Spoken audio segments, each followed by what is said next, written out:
राम राम जी। आत्म मंथन में आपका स्वागत है। अब हम मूलांक 5 वालों के बारे में बात कर लेते हैं। मूलांक 5 वालों के बारे में स्प्रेड क्या कहता है? अच्छा कहता है तो आगे बढ़ जाओ, ईश्वर का शुक्रिया अदा कर देना। नेगेटिव कहता है तो मैं हूँ ना, आपको मोटिवेट कर रही हूँ, आपको समझा रही हूँ, आपको बता रही हूँ किस तरह से आपने आगे बढ़ना है। ठीक है, अब आपने करना क्या है, गुरु मंत्र बता रही हूँ, उपाय बता रही हूँ, आपको गाइड कर रही हूँ, बस आपने मुझे फॉलो कर लेना और कुछ करने की कोई ज़रूरत नहीं। अब संडे वाले दिन की बात कर लेते हैं। देखो यहाँ पे काफ़ी चीज़ें हैं जो मुझे दिखाई देती हैं कि आप कहीं ना कहीं कुछ डिस्टर्ब हैं, कुछ चीज़ें, कुछ रिश्ते छिनते टूटते हुए दिखाई देते हैं। तो यहाँ पर दिमाग भी जो है वो उलझन में रहेगा, लेकिन आपने फ़िक्र नहीं करनी। आपने सब कुछ जो है ईश्वर पे छोड़ देना है। अगर आप किसी को एस्ट्रोलॉजिकली कंसल्ट करते हो तो आप उन तक भी जाते हुए मुझे दिखाई देते हो। ठीक है, तो अब बात करते हैं मंडे की। मंडे वाले दिन भी आपको कोई ना कोई लेडी जो है वो सपोर्ट करती हुई दिखाई देती है, यानी कि कहीं ना कहीं फाइनेंशियल हेल्प। ठीक है, यहाँ पे आपके बड़े बड़े जो ख्वाब हैं उनको पूर्ति करने के लिए उनका कुछ योगदान। तो अब किसी लेडी की रिस्पेक्ट ज़रूर करनी है। अगर आप लेडी की रिस्पेक्ट नहीं करोगे तो यहाँ पे आकर आपको परेशानी अनुभव होती हुई दिखाई देगी। अब हम बात कर लेते हैं ट्यूसडे की। ट्यूसडे वाले दिन मुझे ऐसा लगता है यहाँ पे कहीं ना कुछ जो है आपके लिए इस तरह की स्थिति आती हुई दिखाई देती है कि आप काम करने को तो तैयार हैं, लेकिन दिमाग जो है वो स्टेबल नहीं है। ट्यूसडे वाले दिन की बात कर रही हूँ, यानी कि आप तैयार हैं, अपना जो भी काम आएगा मैं उसको तुरंत कर लूँगा। ठीक है, कोई मतलब ये चीज़ नहीं है कि आपके अंदर एंथुजियाज़म की कमी है या आपके अंदर एनर्जी की कमी है या आपके मन नहीं है करने को। यहाँ क्या चीज़ आड़े आ रही है? आपके अपने इमोशंस। ठीक है, वो उसका एक बार सोचते हैं अच्छा चलो ये कर लेता तो ज़्यादा बेहतर था, दूसरी बार वो कहते हैं अच्छा नहीं मैं दूसरा बिज़नेस कर लूँ।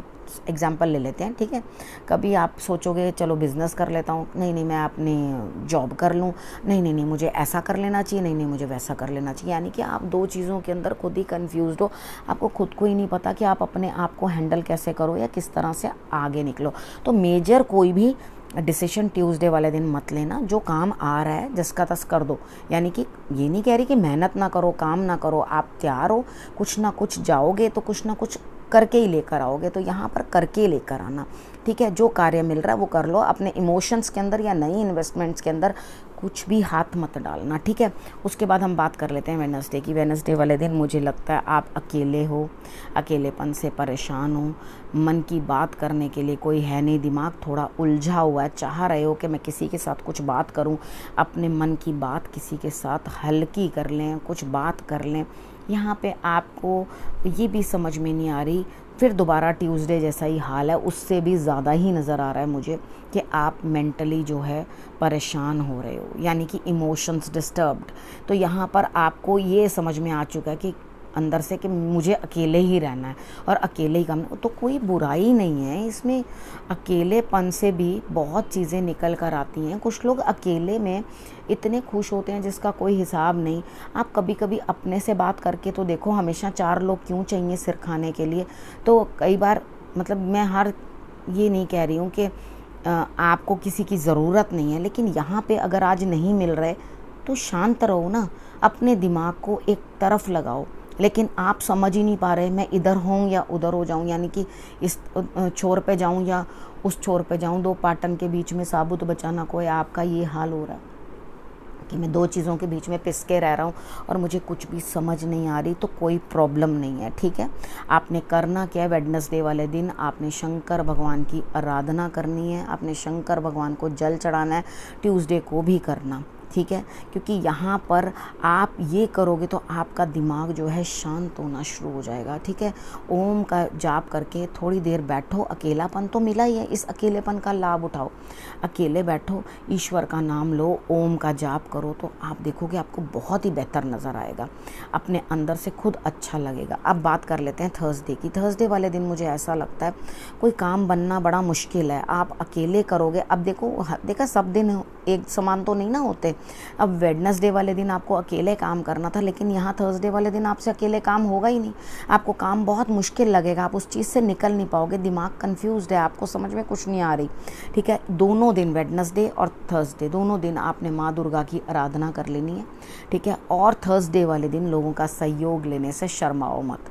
यानी कि वेडनेसडे वाले दिन घुट लिया, जितना अंदर अंदर घुटना था थर्सडे वाले दिन हेल्प ले लो, ठीक है, कोई दिक्कत नहीं है। अगर आपको कोई भी प्रॉब्लम होती है तो हेल्प ले सकते हैं। उसके बाद हम बात करते हैं फ्राइडे की। फ्राइडे वाले दिन मुझे ऐसा लगता है यहाँ कहीं ना कहीं आप कुछ ना कुछ पैसे की इन्वेस्टमेंट के बारे में ध्यान लगा रहे हो और सोच रहे हो कहीं ना कहीं से मैं पैसा लूँ किसी बड़े से, या कोई ना कोई इन्वेस्टमेंट का सोर्स लगाऊं और उसके बाद आगे बढ़ूं, ठीक है। तो यहाँ पर आपको बड़ों की सपोर्ट भी मिलती हुई दिखाई देती है और उसके बाद आप अपने पैसे को लेकर उस पर जुआ खेलने को भी तैयार हो। जुआ खेलने का मतलब है, कितनी बारी होता है हम ऐसी जगह इन्वेस्ट कर लेते हैं जहाँ से कभी प्रॉफिट मिलता है कभी नहीं मिलता, लेकिन यहाँ पर अगर आप करोगे, देखो स्टमक एक का पहले ही इलाज कर लेना अपना, ठीक है, नहीं तो इन्वेस्टमेंट जो है वो गड़बड़ा जाएगी, ठीक।